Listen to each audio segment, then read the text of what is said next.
I hope the weather's been kind to you. I don't know if anybody on here got to Kenning. We were just talking about that before we opened the doors. That Kenning was a little bit subdued this year, but still good to see people that did go. Martin, your friend, came and said hello, and I told him all about the whiskey. There's a story for a proper SGL get together again. Right, okay. I think everybody's in, so we will look to kick off then. So we are delighted to welcome back our friend Dave Eagle. As Grant said on the forum, it only seems like yesterday that we had Dave on giving us a tour of the autumn skies, which I think was about 3 or 4 weeks ago actually. But anyway, we are delighted to welcome Dave back. Many of you will know Dave Eagle, of course, astronomer, planetarium operator. When he gets a chance, yeah. When we're not all in lockdown, or some of us are and some of us are not. But there we go. Presenter, author, tutor, all-round good egg.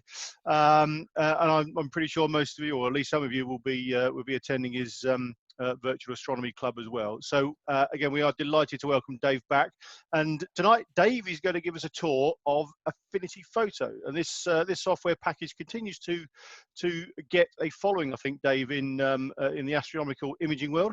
Certainly does. Yeah Thanks so much. Yeah, thanks for inviting me again. So has anybody taken on any of the challenges that I've set you? Grant, you need to make me a co-host so I can share screen. Yeah, done. There we go. Brilliant. Okay. Not that one. That one. Okay, so hopefully you should now be able to see the screen. Yeah. We can certainly see that. Affinity Photo. Yeah, I've taken a long time to actually get onto this, as you'll see as we go through. So what I thought I'd do, I'll talk about a little bit about the software itself, a little bit some of the image processing that I do within it, and then give you a tour around the interface so you can see what it's like. Okay, so let's see. So, yep, how do we get from something that looks like this? Yeah, you probably recognize that, but of course, once we get our stacked image, we have to process it. To get something that looks a little bit more like that, of course, we need some sort of image processing software, and Affinity Photo is becoming a bit of a thing these days. It's really taken on Photoshop. It's currently $48.99, but if you were vigilant enough, and I did promote it enough during the lockdown, it was actually on for $23.99 for a while. And I bought it at that price. You can't, no. And it's a one-off cost, and the only time they're going to actually ask you for another payment is if they do a major upgrade. But since I've had it, there's been a number of updates, and they've not asked me to pay anything else yet. Okay, so yeah, so it's Serif who publish it, and it was released in about 2015. That's when someone first sort of notified me that it was available and said, why don't you get yourself on the beta testers? And but you know what it's like, you spend lots of time working out how to use software. So once I got a sort of workflow that I was happy with in Photoshop, I thought, why would I change?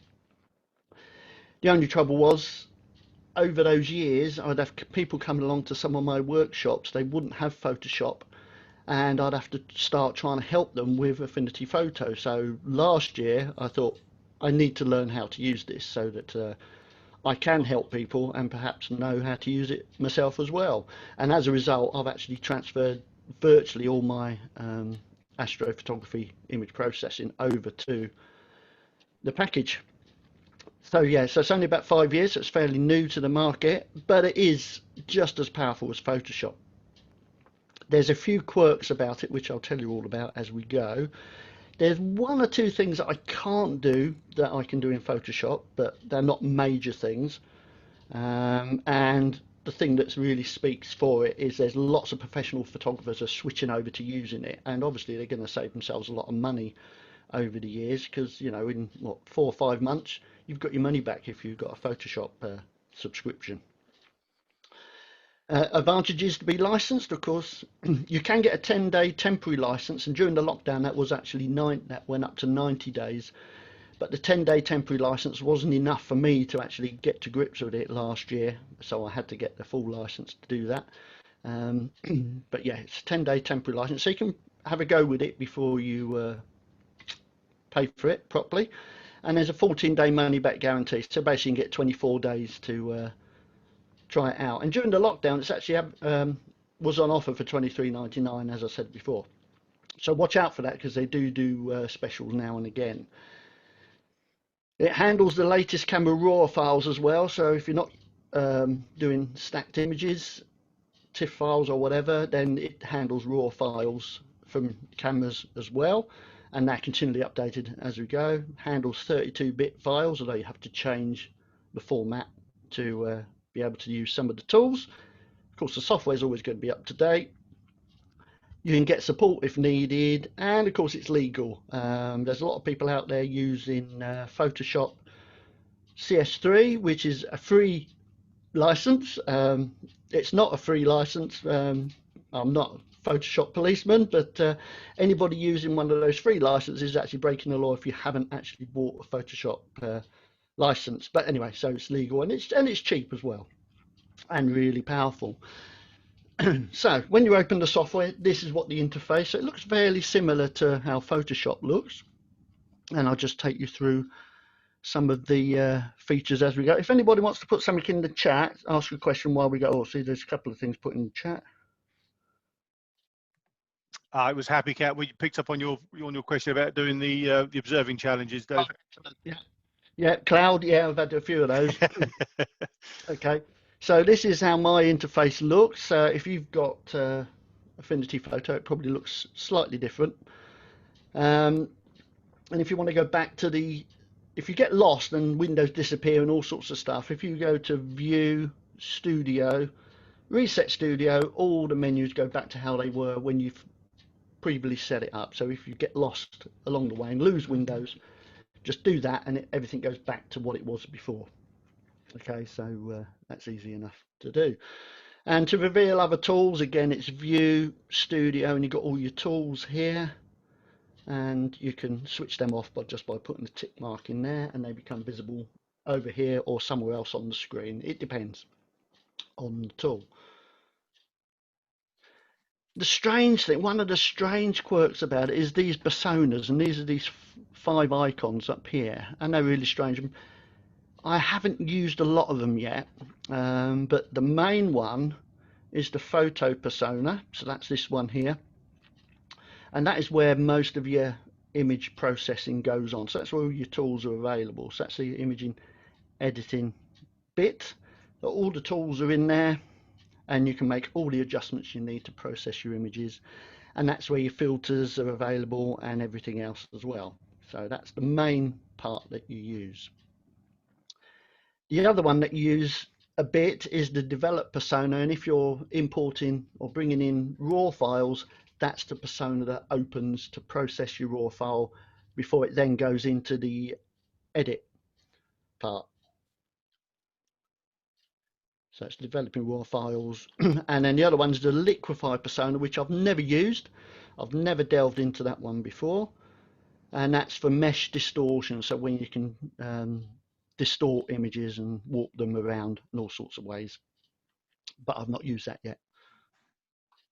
And then this one is a tone mapping persona. That's where you can do high dynamic range images. I haven't played with that, but I should do really, because a lot of our astrophotography images have got high dynamic range in them, so it could be worth playing at, but I've not touched that part yet. And the other one is the export persona. I really don't know why that's there, because you can export from the main persona. So yeah, so that's when you can export your files as different file types. But you can do that anyway, and I'll show you that in a little while. So that exports the photo projects as various images. So at the top here, just like Photoshop, you've got a menu bar at the top. And then below that, you've got the toolbar, where all your tools are located. Below that, you've got a context toolbar. There's nothing in there at the moment, but depending on what you're doing at the time, that would change, depending on what you're actually doing. And a histogram, I like to have mine visible over here, so that's really useful. And then hidden behind histogram, you've got colors, swatches, and brushes as well. So these are all different things that you can play with. Color I've used, swatches and brushes I've not used that much at all because I don't really create images, I just process them. So, and then down here you've got layers, which is the one that's normally visible. And then you've got adjustments as well. But I normally drag mine out of there so they're visible here. So if you just grab hold of that tab and drag it to the edge here, it actually just sits on the side. So you got your so I leave my layers at the top, and I've got all my tools available here. So they're always visible. Now the really annoying thing about these tools is you can't move where they are. So it would be nice for you to be able to group the ones you use most together. And they're not even in alphabetical order, which is a nightmare. But there you go. So that's the tools. And I normally leave my layers visible because a lot of the processes I do are in layers. And all the tools are available without me having to click between one and the other. So that's the way I set mine out. And then hidden behind adjustments is layers, effects, styles, and stock. And I haven't used any of the other three yet. But maybe as I develop, maybe. And on the left hand side you've got the tools panel, very similar to Photoshop, where all the tools, your eyedropper tool, selection tool, move tool, fill tool, paint tool, and all those are on the left hand side there. And then to reveal other tools, just go to View, Studio. I don't know why to do this, but and then you just tick the box to make those appear. And ones I like to have a library and macro, because you can't use actions within Affinity Photo, although when we come to it you can use some plugins for Photoshop, but you can't use any actions. So if you've got astronomy actions, you can't use those within Affinity Photo. And once you make those visible, library and macro, you can create your own macros to do things really quickly with just one click. It normally appears up here, but again, if you drag it down, I put mine down here. So REC is actually macro and library is library, because a macro records things. So it just says down here REC rather than MAC, but it's the same thing. Okay, I'm tuned into an astronomy thing. Is that all right? Okay, so yeah, reveal other tools, tick macro, library and macro. They'll appear, and then you can just drag them down into the corner out of the way so they're not above your desktop. And then the history tool, as you can see down here, if you click the history tab, you can see that there are a number of steps that I've gone through with this particular image. And just by clicking on those, you can go up and down the process that you've done. So it allows you to go back quite a number of steps. But if you go back and then make another change, the ones above or in front of that disappear. So you can't go back once you've done that. Okay. So saving files, I don't use the other export persona, I just use file. And there's two ways. There's save as. Now that particular way saves it as an Affinity Photo file format, so that will save the layers that go with that. So if you're working on something that's got lots and lots of layers, lots of adjustment layers and all sorts of things, that will save it as an Affinity Photo with all the layers. But if you go export, that saves the file as other image formats, but in many of those it doesn't preserve the layers, so be wary of that, because I'm used to Photoshop. If you save it as certain files formats, it will save the layers as well, but Affinity Photo doesn't. So you need to watch that if you want to preserve those. And you get a selection, so you see the number of different formats you can export the image as. And you can pick the size as well. So if you want to save one for full res and one as lower res for the web, then you can do that directly from here. Export, call it a name, and then save it. So niggles, yeah, crop image. So copy and paste. If you crop an image, because sometimes you might be working on something, and in Photoshop I was so used to just cropping an image, copying and pasting it, say into social media, it would only paste the bit that you'd actually cropped. With this one, what you have to do, no, I haven't put it in here. What you have to do, once you've cropped it, you have to actually go rasterize and crop on the layer itself before it actually crops out the bit that you've got rid of. So that's a little niggle I have, but there must be a reason why it does that. RGB images, getting red, green and blue images to make a single color image in Photoshop is really easy just by putting it in the different channels.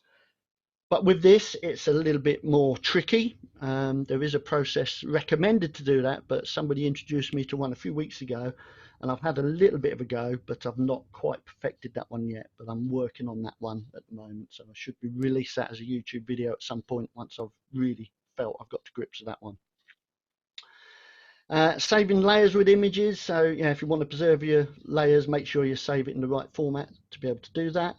And of course, Photoshop actions cannot be used. So if you're thinking of switching over and you've got actions, you need to make sure that you're aware of that. And then creating and exporting animated GIFs. That's the big one for me because I do lots of animations of solar flare, not flares, but solar prominences and rotation of planets, etc., etc. It doesn't do that, so that's another annoying aspect of it, but you can do that with other software anyway that you can get for free, so it's not too much of a biggie for me. So installing Photoshop plugins is really easy. So what you do, you go to, from the menu is edit and preferences, and you get this box here, and there's a Photoshop plugins button just down here. If you click on that one, you then make sure you tick the box allow unknown plugins to be used, and then click add, and then you go to the folder where your plugin is. In this case it's Astro Flats Pro. Select folder, and then it appears in there and will eventually appear in there. And once you've done that for all the Photoshop plugins, they should be available within the software. But you'll need to close and restart Affinity Photo to see the plugin, but it does prompt you to do that when you install the plugin. Some people have reported Astro Flats Pro doesn't work. I've found a big problem with the other one, I can't remember, Gradient Exterminator. I got it to install, but every time you open it, it asks you for the license number, which is really frustrating. So I've given up on Gradient Exterminator, but Astro Flats Pro is fantastic. It really works well, and I'll show you that in a little while. The people who haven't been able to get it working have come to me and said, how do you get it working? In quite a number of cases, I've actually got it working for them. But some people have had problems because the graphics card isn't compatible for some reason. So that's why that failed for some of them. But Noel Carboni, who develops the Astro Flats Pro, he's actually refunded costs to people who have tried to install it and failed. So that's good for him to be able to do that for folks. Okay, any questions at that point before I go on to talk about actually using how I use to process the images?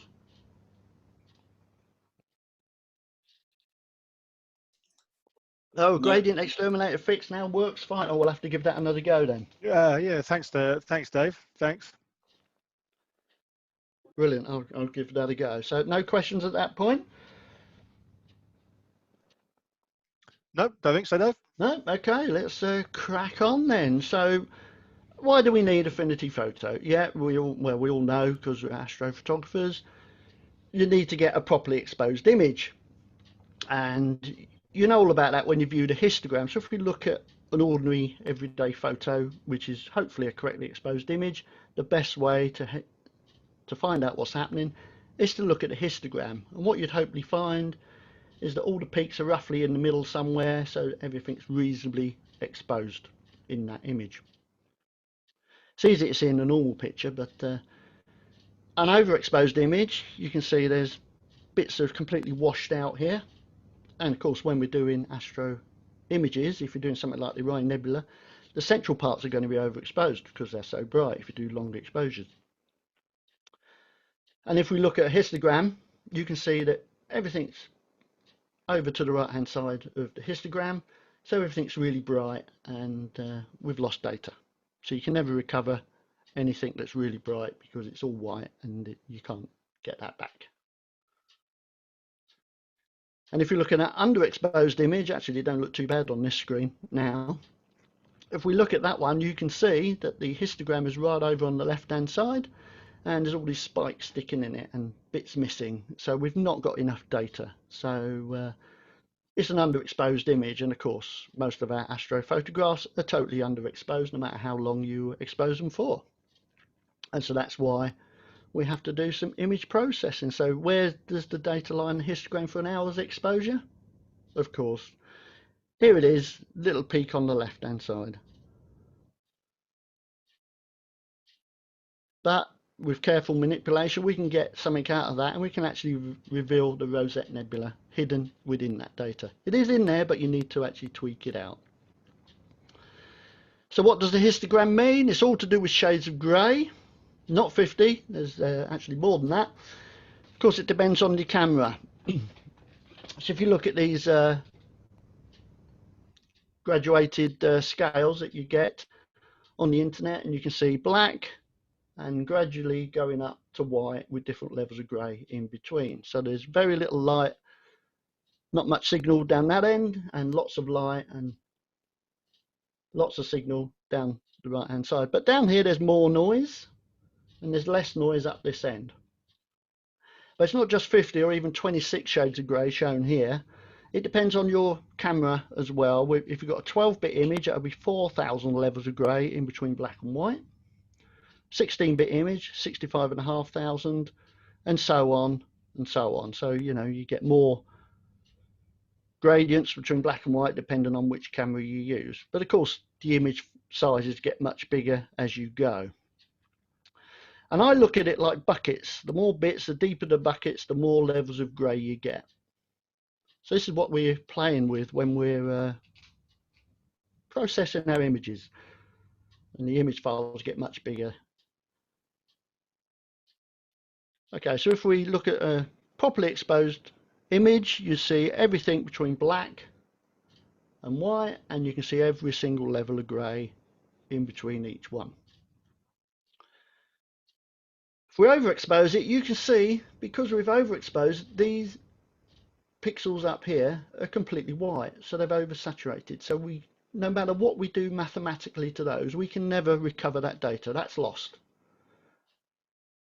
And the same with an underexposed image down this end. These have not recorded any data. They're all black, so therefore we can never, no matter what we do mathematically, separate those again.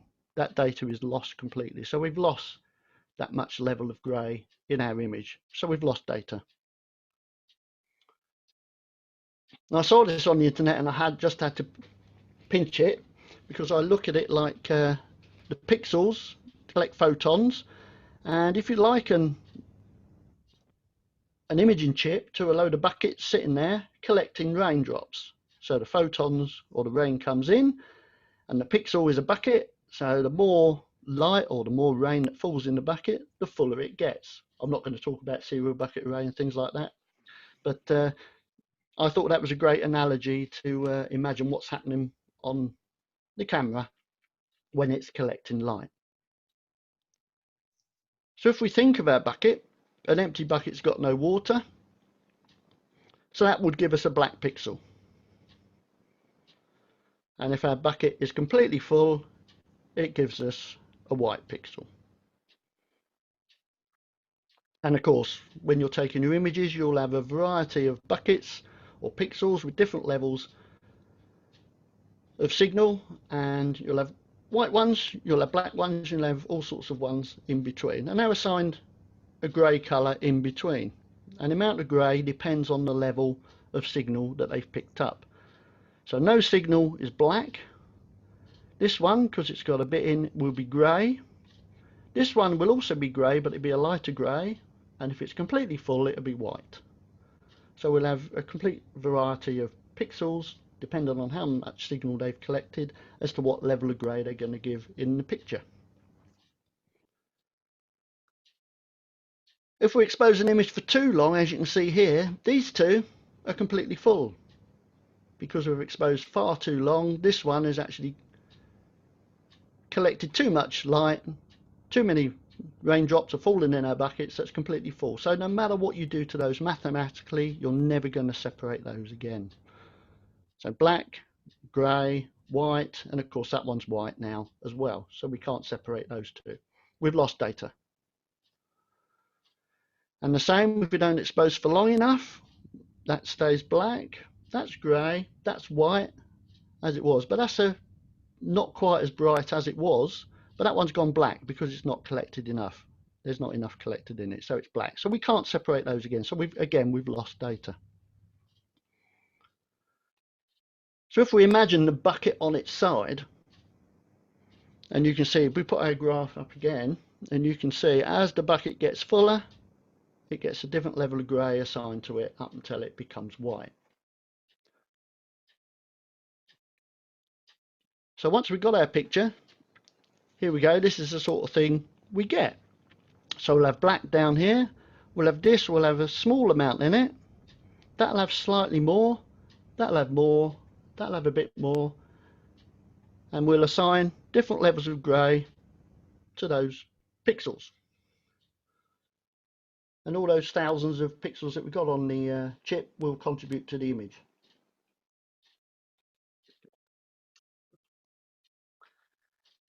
But these two here look very similar, but they are very slightly different. So if we apply a bit of maths to those, we can actually separate those two and make them look more different than they actually are. And that's what we're doing with the software. Now, how do we reveal that data? So there's more noise down here, less noise down there. So what we want to do is stretch everything so that these become a little bit more separated, so we can actually see a difference between those two now more than we did before. And the best way to reveal your data, well, listening to Steve Richards a couple of weeks ago, he is a man after my own heart. You know, don't take everything we say as gospel, because there are so many ways of doing things. So this is my understanding and my knowledge of how this all works. And what follows are only suggestions, because there are so many different ways to achieve success in astrophotography. So I'm not going to turn around and say to anybody like Steve, you know, you shouldn't do it like that, because there are so many ways of doing it. Experiment with it, you know, see what works. Don't be afraid to try something different and find out what works for you and your data, because all the data that we get is all different between the different camera combinations. Okay, so don't be afraid to have a go and try something different. So the best way to get your curve over towards the right, because remember it's on the left, is to take very long exposures or take lots and lots of subs, and people do that, and you do get a much better image, because once you've added those all together, this peak will move steadily towards the right and will get wider as well. So it moves away from where the noise is. But some of us are so impatient we can't do that, so we process our images to get the best out of them. But even when you do that, you still have to process your images to some extent anyway. So the more data and subs collected, the further away from the black point the peak will move. But even so, you still need to process those images. And the value of those pixels will be mathematically changed to reveal the image that's hidden right down the bottom there. Because most of our data is down near the black point, enhancing that will also enhance the noise. Okay, so that's why you need to get that peak as far over to the right as you can with the amount of data you collect. The further away it is from the noise, the less chance you've got of it interfering with your image. One way to get the curve over towards your right, there's so many ways of doing it. You could use levels. Now Steve had an absolutely fantastic demonstration of this in his talk a couple of weeks ago. So the green arrow there is the black level, so that marks where black is. The grey arrow is showing us where the mid-grey point is, and then the white arrow is showing where the white point is on the histogram. So here's the curves tool here, and this is the levels tool, and you can see the histogram in here, but for some reason it's not visible in this one.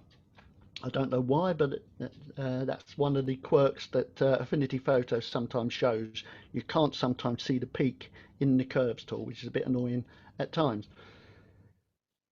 So what you can do, you can actually move those points. So you can move the midpoint. I know Steve demonstrated that really nicely a couple of weeks ago.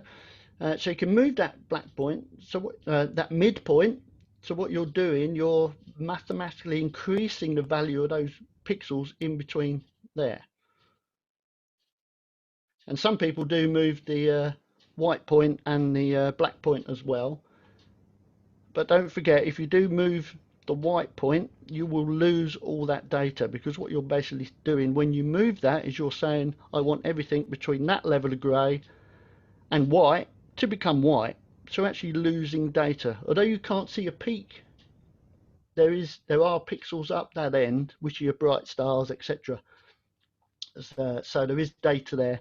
So that's the last thing you want to do. Up until a couple of weeks ago, I always thought that levels was a really blunt tool to use. But having seen Steve do what he did, that's something I'm going to be looking into and seeing if I can get any different results from using that as well. But the curves adjustment is the one that I've been using up to this point. So normally you have this diagonal line going across here, and we adjust that to start to process the image. So the sort of curve that I normally do to start with is something along the lines of that. But what does that actually do? Well, if you look between these two blue lines here, this part of the curve has got a really steep slope. So where you've got a really steep slope, what that's doing, that's multiplying the value of any pixels between that level, that black point, and that level of grey by a fairly high value. So you're multiplying the pixels across here by a fairly high value. If we look at this part of the curve, which is a lot shallower, it's not really shallow, but it's still quite a bit of steepness to it. So we're still multiplying these levels of grey by a value, as you can see down here, but it's not quite as much as we're multiplying the ones down here. Okay. And if we look at the top part of the curve, this is much shallower, and so we're not multiplying the values of these levels of grey quite as much as we are down the bottom end, and so we're being much more gentler on the pixels up that end of the scale. But let's look at that in a slightly different way. We've got the black and the white interpretation down the bottom here. If we put that up the side as well, and they've actually got that on the curves tool within Photoshop, but not in Affinity Photo. The way I see it is what you're doing, if you're taking this value and you're actually multiplying it to that sort of a value. We take this one here, this level of grey, and bring it to the line, you're actually multiplying it to make it brighter. This one, again, you're making it brighter, you're multiplying it. And then if you look down here, as we get up this shallower part of the scale, it's having less of an effect. So you can see these are much wider apart than these ones up this level of the scale. Okay, so we're adjusting those mathematically to bring everything down this end away from the black point. And that's exactly what Steve was doing by bringing the midpoint down as well. Okay, and with all these tools, subtle is usually the best way to go. And Steve demonstrated that really nicely.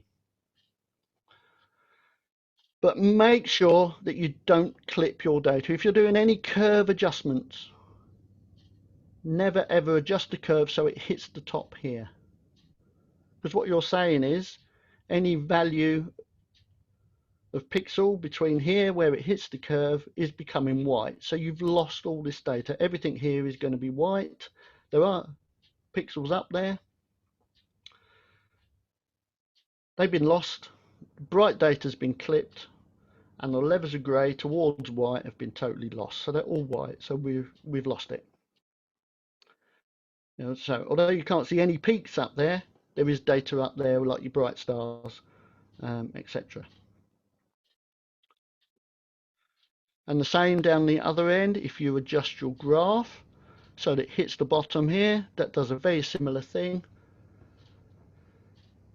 Value of pixels between that level of grey and the original black point will become black, so you've lost all that data down the bottom end. So that's been lost. So the dark data in this case has been clipped. So levels of grey above black up to that yellow line have all been lost. And again, although you can't see any peaks down there, well in this case you can see a small one, but there is data down there, so make sure you don't do that as well. So there's our histogram for an hour's exposure. So if I do a curve something like that, that then moves across so that we've got further over towards the middle, and it's a much wider peak as well. So that's what the curves adjustment does for us. But don't over, because it's like an elastic band. You can only pull an elastic band so much, and if you do that, it starts to break down. But of course, the more data you got, the stronger that elastic band is, and the more you can pull it. Okay. So that's about it for the formal presentation. So just to back that up, you know, I do have the Affinity Photo book. So if anybody wants, after seeing this tonight, wants to buy one of those, that is available. And I've got one on Deep Sky Stacker, still being used, and the Guide to Imaging the Moon. And I'm just about to start work on my next one, which is going to be Guide to Webcam Imaging. So keeping me busy. Okay, any questions at that point? Dave, Mr. Erb just wants to clarify. You mentioned macros earlier. Yeah. Is that the equivalent of actions in Photoshop? Is that the photo? Is that the Affinity Photo equivalent? I was going to come to that, but yeah, it is. Yes. Great. Cheers. Macros, as it says, you know, like a lot of software, macros are similar to actions. You can set them up as you go, and they'll do the job in a. Yeah, I haven't actually, because I changed my computer. Oh no, I have library. There you go. They're in the library. So there you can see I've got a number there. Okay, no questions at that point. I've got the chat up. Chat's gone again. So hold on. Okay, one from Happy Cat. I know Kate doesn't have a microphone, so I'll ask her a question. What determines the depth of a pixel well? Was it the bit depth? Yes, the bit depth of the camera. So the higher the bit depth of the camera, the deeper the wells can be, and the more levels of grey you get for each image. She says thank you. Okay. Dave, what's missing in Affinity versus Photoshop? Because you obviously have used both. Is Affinity a like-for-like replacement now? It's almost a like-for-like replacement. As I said, there's a couple of things that aren't on there, like creating animations isn't available in there at the moment. You can align layers and export them as individual images ready, but in Photoshop you can actually build an animation and export it as an animated GIF. You can't do that with Affinity Photo. Hi Dave, Kev here. Hi Kev. Just to comment on that, it seems likely that Affinity will slowly increase the functionality to roll out things like animations, I would have thought. Would you agree with that? I'm hoping so. Yeah, I'm hoping it will do, but you know, yeah, I have seen a few comments. People have said, you know, are you going to let us create animated GIFs? And they basically come back, well, it's not a replacement for Photoshop. So, you know, But you know, if they get enough people asking for it, then perhaps they might put it in there. Yeah, I would guess they're working on things like that. Yeah, I would hope so.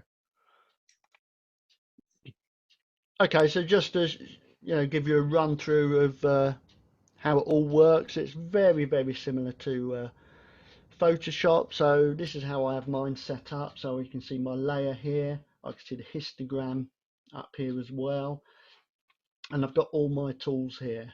Okay, so when you normally stack an image, there's normally some artifacts around the edge which affect some of the plugins. So the first thing I normally do is just sort of crop those off so they're not affected a bit later. The other thing you might find, if you're working on a document, you might need to convert it, because if it's a 32-bit format, you won't be able to use some of the tools or the plugins. So you need to go to Document, Convert File, ICC Format, and then change it to a 16-bit image, and then you can use all the tools. Okay, so what I normally do it as far as I can get it at the 32-bit, and then convert it once I want to use the other tools, because obviously I'm going to lose some depth there. Okay, and so from the tools, I normally use a curves adjustment. So as you can see, we've got a lovely histogram visible up here, but in this tool we can only see a tiny little peak, which is really annoying. Because what I normally do, I normally try, when I do my first curve, I normally try and match it to the histogram that I can see. But because the histogram is visible, as you make your adjustment, you can see what effect it's having on the histogram. So if you look at the histogram as I change the curve, you can see that those peaks are moving over to the right. Okay, I've now clipping the top there, so I don't want to do that. So make sure that's pulled down off there. I normally do a little bit steeper than this. Some people write macros or you do actions to do this, but I normally do it image by image, because every image is totally different. So the curve I will do will be totally different for each image.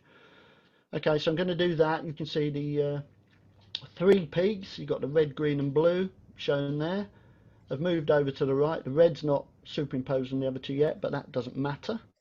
And then if we click merge, what that does, that applies the curve and then it disappears. Okay, if you don't click merge and just close it, it will leave it as an adjustment layer above the image. If you want to work like that, that's fine, but you'll end up with loads and loads of adjustment images above your layer. Okay, and then once I've done that, you've got a fairly bright background, and then I'll use normally Astro Flats Pro. Go into Astro Flats Pro at this stage, and then just give that with those settings it's got, and you can already see the background's started to fade away. So now I'll go back to curves again, and you can see what's happened to those 3 peaks are now superimposed on top of one another. So Astro Flats Pro is really good at superimposing those on top of one another. Gone are the days when you have to use levels and things to actually get those 3 on top of one another, but Astro Flats Pro does it really, really nicely. And now you can see the peak has started to appear, so we can work on that a little bit better and apply a little bit more gentle persuasion to it. So what I normally do for the second one, it's not as steep as the first one. Again, make sure you don't clip the top there, and then just bring that down a little bit more of a sigmoid down the bottom end, just to make it a little bit darker, and click merge, and there you can see the rosette starting to appear. Of course, when I'm doing this normally, I'll take far more care and time in doing that, but now I will get rid of some of the background by getting rid of some of the bottom end. So I'm going to move that white point a little bit, just to bring that down a little bit, and then you see it's starting to appear quite nicely. and it's a little bit green. So there's another plugin, and that's Hasta La Vista Green. Has everybody come across that one? Which is absolutely fantastic. It's completely free, because if you're using a one-shot color camera like a DSLR, it's got an overall green bias to the image, and this effectively gets rid of that. So if you click on that, there you go, that's got rid of that green bias. And then at this point, what I'll do, I'll then start to break that down into 2 different layers. So what I'm going to do, layer, duplicate. So I've got 2 different layers. I'm going to make the top layer a luminosity layer. Now a luminosity layer, what that does is lock the value of the level of grey in those pixels. So you can do whatever you like to the bottom layer. You can make it brighter, darker, and you won't see any change in that image. But what the luminosity layer doesn't do is apply any color information to that image. Okay, so if you want to make changes to the brightness or the curves, you need to work on the top layer, and if you want to make changes to the color, you have to work on the bottom layer. Okay, so with this one, use the vibrance tool, and then what you can do is you can actually drag it onto the actual layer that you want to play with. So you can see it's now a child of the layer that you're actually working on. And then if you then increase the saturation a little bit, I don't usually do 20 or 30. And if you try and click merge now, it just stays there. Okay, because it's a child of that one, you can't actually delete it. So it just sits there underneath. What you can do, because it's under there, you can double click on it again and you can see what you did. So you can go back and change it if you want to. And then you can increase that again as well. So if you want another vibrance, you can add that as well. And you can build up the color as you go. Okay, so we're now getting some color out, but the background's not quite as good. So I'll adjust that a little bit more.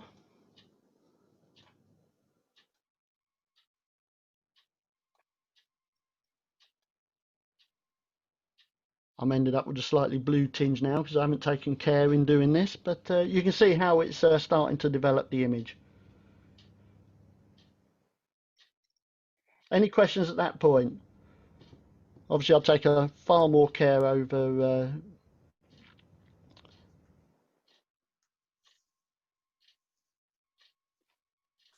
yeah, no questions? Maybe one, Dave, Kev again. Yeah. I don't know whether you're going to mention anything about them later on, but what are the selection tools like within Affinity? Do you use those for creating sort of different masks based on brightness levels? Or Well, yeah, I was going to come to that next. That was the next thing I was going to come to. Yeah. I'll shut up then, mate.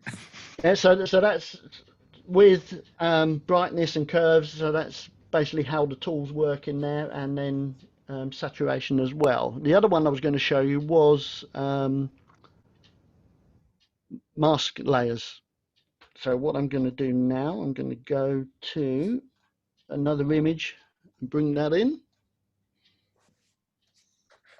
Show you how.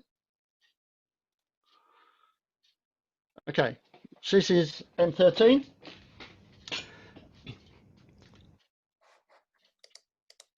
And you can see there's, you probably can't, no, that's not the one. That's not the one I want. Bear with me.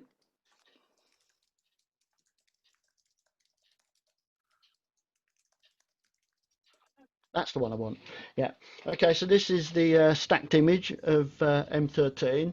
And remember I said about the artifacts around the edge from the stacked image. You can see a grey bar at the right hand side here. So the first thing I always do is just to crop the edges out so we avoid those. And they don't affect the plugins and things that we do. Okay, so I'm just going to do exactly the same as I did before. I'm going to do a curve to bring up the nebula, the globular cluster. But what I don't want to do is overexpose the core. So I'm going to get to a point where I'm not going to overexpose the core. So that's about right. Okay, so then we brought the cluster up quite nicely. I'm going to apply the Astro Flat Pro.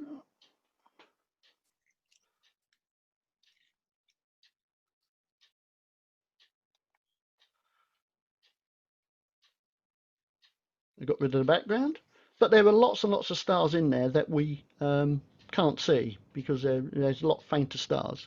So what I'm going to do a duplicate layer. Then I'm going to hide that layer. Okay, so we've got two layers exactly the same. I've hidden the top layer, and now I'm going to go to the bottom layer. I'm going to use the curves to reveal the fainter stuff, the fainter stars in the galaxy around the cluster. And it doesn't matter this time if I overexpose it. Again, I'm going to make sure that I don't clip off any data.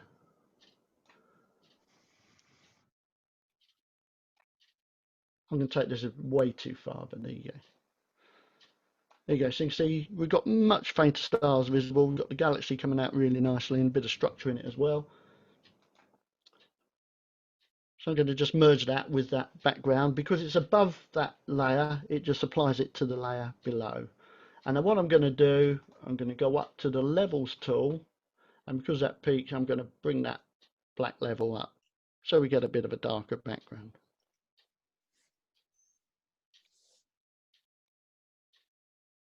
Okay, and there you can see we've got the cluster, but it's overexposed in the center. So the way to do a layer mask is, so if we switch between the two images, you can see that one's overexposed, that one sees the core quite nicely. So what I do now, I go to the background layer and duplicate that. And if you click the right hand button on it, there's a rasterize to mask function. So if you click that, it now becomes a mask. And you see that because you've got this little icon within there. But it's not really working at the moment because it's not really applying it to any particular layer. So you grab hold of that layer in the middle and you drag it to the layer above. And you see a blue line's appeared. Drag it in there and it now becomes a mask on that layer.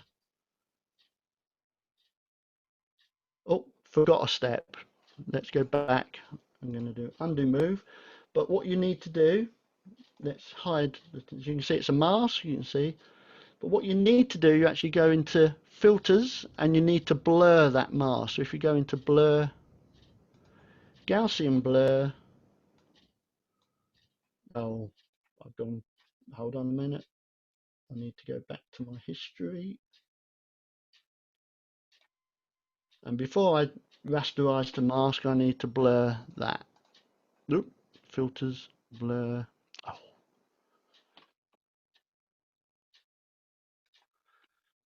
So if we up the radius, what we want to do is to get, oh, we need to hide this layer above.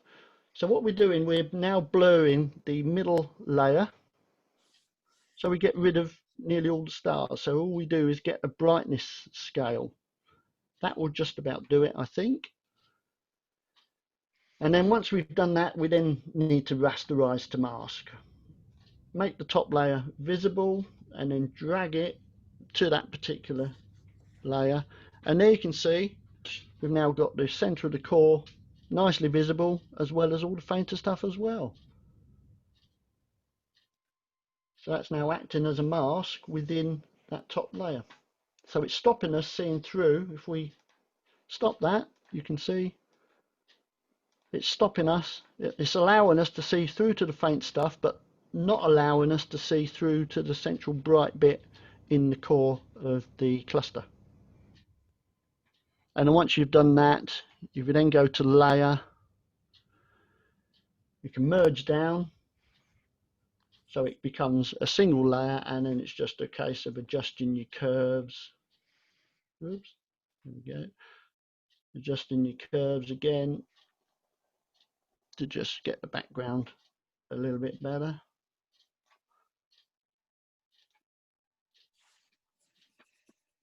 And then it's a little bit green, so go back to your Hasta La Vista green. You can see it's grayed out. It's not visible, so therefore we know that the document needs to be converted because it's a 32-bit document. We've been working on a 32-bit document rather than a 16. So convert it to a 16, and then we can go to filters, plugins, Hasta La Vista green. Just a medium one will do, and it gets rid of the green color. Okay, any questions at that point? Dave, are those processes covered in your book? Yeah, everything I've showed you so far has been covered in the book. Yeah, and in fact, it goes one step further, because when you're doing something like the Orion Nebula, you don't just need one layer mask, you need about 4 or 5 layers with different brightnesses and build those up, and then you need to apply a mask from the layer below to the next one, to the next one, to the next one. So it takes you through that process as well. So when you need multi masks, you know, this is just a single mask, but it takes you through that as well. Fantastic, thank you. Okay. One more, Dave. Mm-hmm. In the document, what is the black point compensation for? When do you apply that? When you go up to the level. In document. Oh yeah. And then the convert. Okay. Yeah. I have no idea what that is. No, I've no idea. I've not Okay. investigated that at all. So no, I can't. No. Okay. I haven't got a clue. I've done a search on the internet as well, and got nowhere. So. Right. Okay. Next time. Yeah. Yeah. So you know, there's loads of things I haven't played with yet. The other thing, if anybody into microscopy, I know there's a part of the forum that's interested in microscopy. It's got, I should have set this up for this, but I haven't. If you go into new stack, you can grab a load of images and put them in a stack. So if you're, you know, trying to line things up, you can do that. But there's one called new focus merge. And if you open that up and add some images, and I've got some microscopy ones here, if I can find it. Hold on, bear with me a second.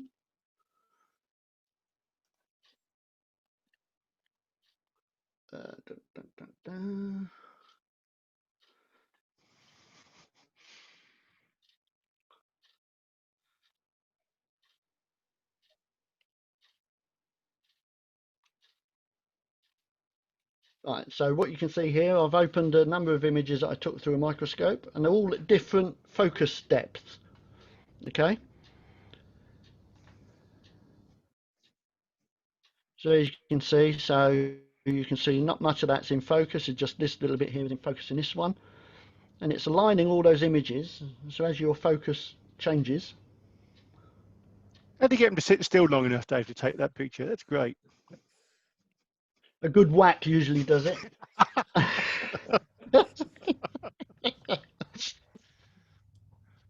Or spray the conservatory and go in the next morning. That's usually a good one.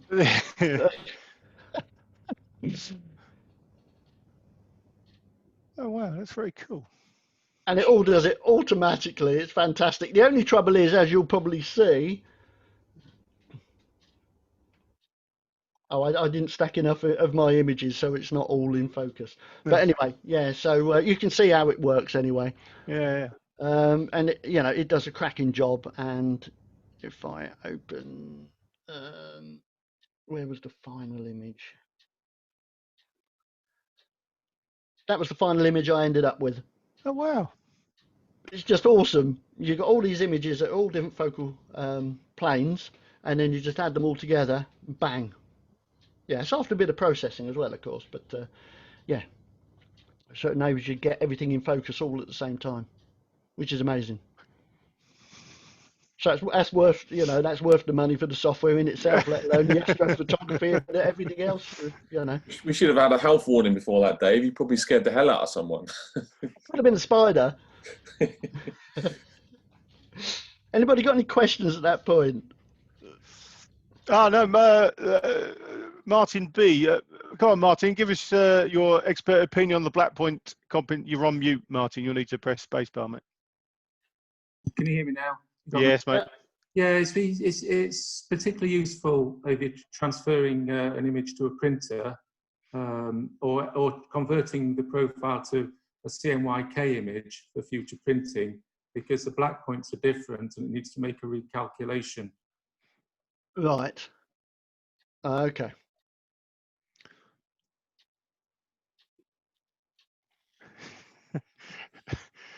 Anything else? Oh, macros as well. So that's the other thing. With macros, so let's say, hold on. Sorry, Dave Harvey's just posted the word hairspray, and I'm just trying to figure out why. But of course, it's Well, just twigs. That's how he got the wasp. Yeah. Yeah, that's when you turn little flies into gliders all of a sudden. Yeah. Yeah. So with macros, if let's say we open that M13 image again, oh, where did I get it from? That was from. Oh. Right, if we go to open recent, and we should get autosave TIFF. There we go. So yeah, so if you wanted to create a macro, which is like an action, what you'd do, you'd go to the macro button down here and press start recording. So whatever you do now, it will now record everything. So if we do an adjustment, let's go down to curves, do a curve. I thought you said it was called record earlier. Why has it changed its name to macro? It changes, yeah, I know. It's merge. Yeah, so, oh, and then just, perhaps they keep changing things in the different, because I have updated this a few times, so perhaps they've stopped it from doing that. So, and you can see it's putting down a load of things as we go. The only thing it won't do is if you go into a plugin, it won't record that. So if you use a plugin at some point, it won't record that. Okay. So if we now do adjustment layer or create a duplicate layer and call that a luminosity layer again. Okay, and we're going to stop there. So if you go stop, and then what you have to do, you have to remember to do this. Once you've done that, you then add to library and then call it curve and lumin layer, say. Click OK, and you can see under here you'll have curve and lumin layer. So whatever image we open, just like an action, so if we open that same image again, there you go. So what it'll do, it'll crop it, it will create a new layer. So just by one click, bang, done. There you go. It's all done in one click. That's good. So just like an action in Can you edit actions rather than having macros? Can you go in and actually edit to create? Yeah, if you click right on it, you can edit the macro. Right. Good. Yeah, I don't think you can actually edit what you do, but I think you can add to it. Ah, okay. I haven't really experimented with that yet. So that's one useful thing in Photoshop, I find. You'd actually go to the code and change the code. Right. Yeah, it's not something I've not investigated that far. Right. Okay. So that looks useful. Yeah. Okay. So that's a good way. So when I'm doing my solar images, you can see I've got a sun color curve. Obviously, if I did it on that, it would look awful. So that's one of the things I use. So if you look in the library, you can see I've got a. Oh no, I haven't pulled it over to this one yet. It shows how little solar imaging I've done since I've got this new computer, doesn't it? I haven't put the macro across yet. But that is solar imaging, Dave. They're just very far away, mate. Far away, exactly. Yes. Anything else I haven't covered that people might want you know, how does it do this? Or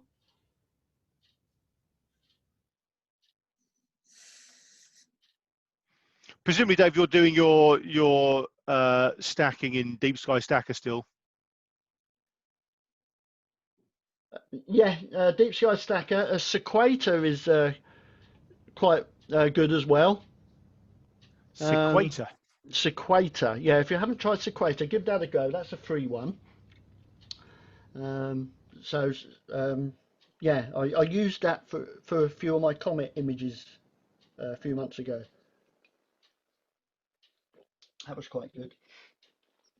So just to finish off, I normally do my astrophotography workshops. I've got an Affinity Photo image processing virtual workshop, and that's now going to be the 5th of December. So if anybody wants to join in on that, go along to my website. You can book it on there, and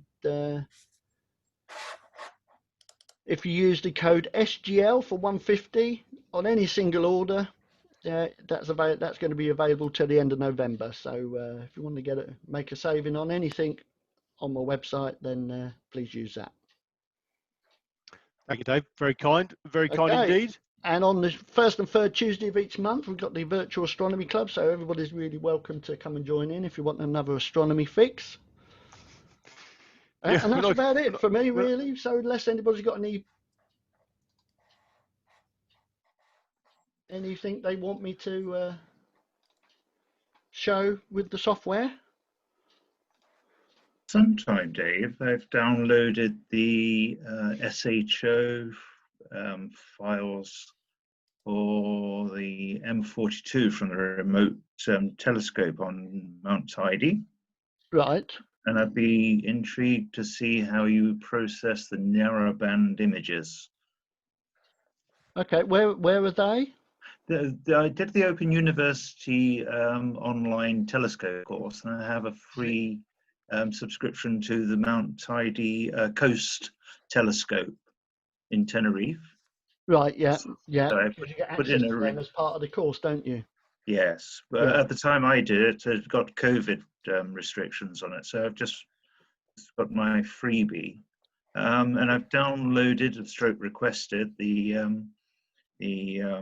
oxygen, sulfur, and hydrogen alpha files from the telescope for M42. Right. So I've done mine in a roundabout way, but in some time. Oh, is that using Affinity Photo? Yes, it was. Yeah, the way that somebody showed me as a new stack. Now if let's go to, got some.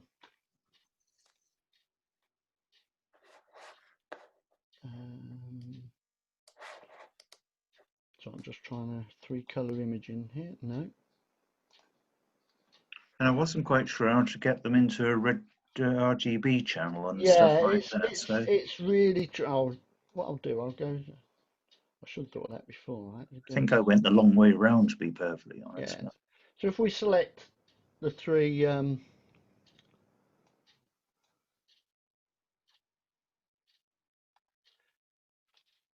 So what I've done here, these are the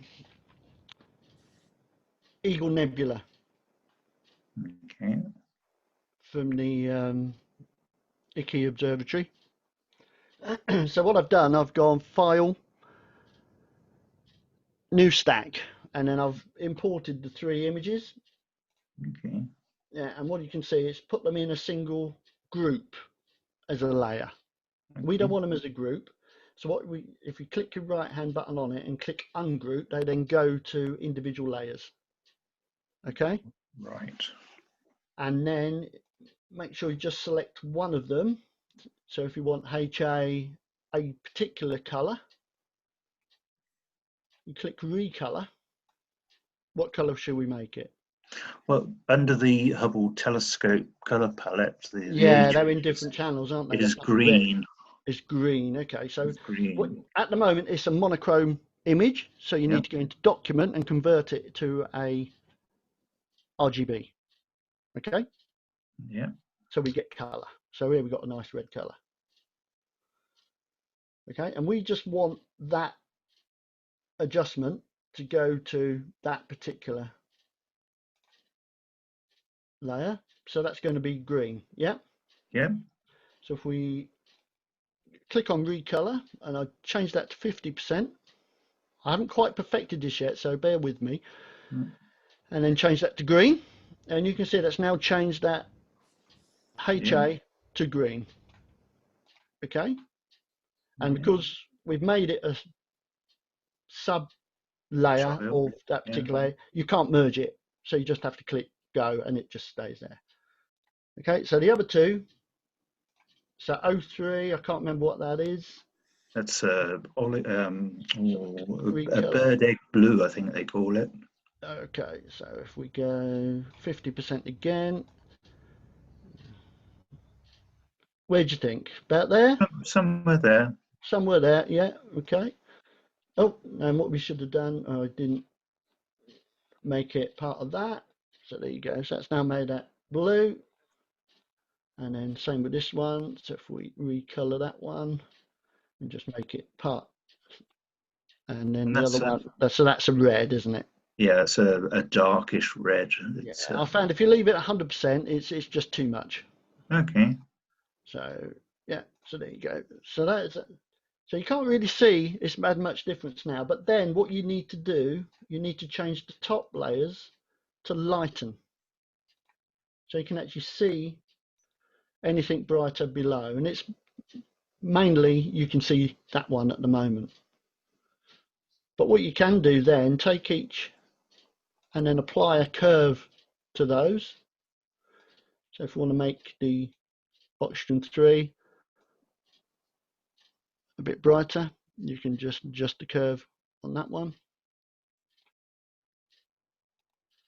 That's how you can see I haven't perfected the technique yet. And same with this one, if you want to make the that's not coming out well. But that's roughly how you get your color image. Yeah, thank you. Yeah. Okay, and then what you could do, you could merge that down to a single layer. Yeah. Oh, no, let's go back. We want to merge visible. So what that's done, that's now put those into a single. So what I'm going to do, I'm going to look at the curves here, and we can adjust the red, green, and blue individually. Yeah. So you can adjust red, green, and blue individually. But what I've done, I've just realised what the mistake is in this. If you remember when Steve showed his Fitch Liberator, it's actually cropped the bottom end out of the image before I exported it, and I forgot to pick up the adjusted ones, so that's why they're so faint. Okay, because the images I just chose to do this are the ones that where Fitch Liberator actually cropped the bottom end off, and I hadn't adjusted it to make sure that they were bright enough to come in.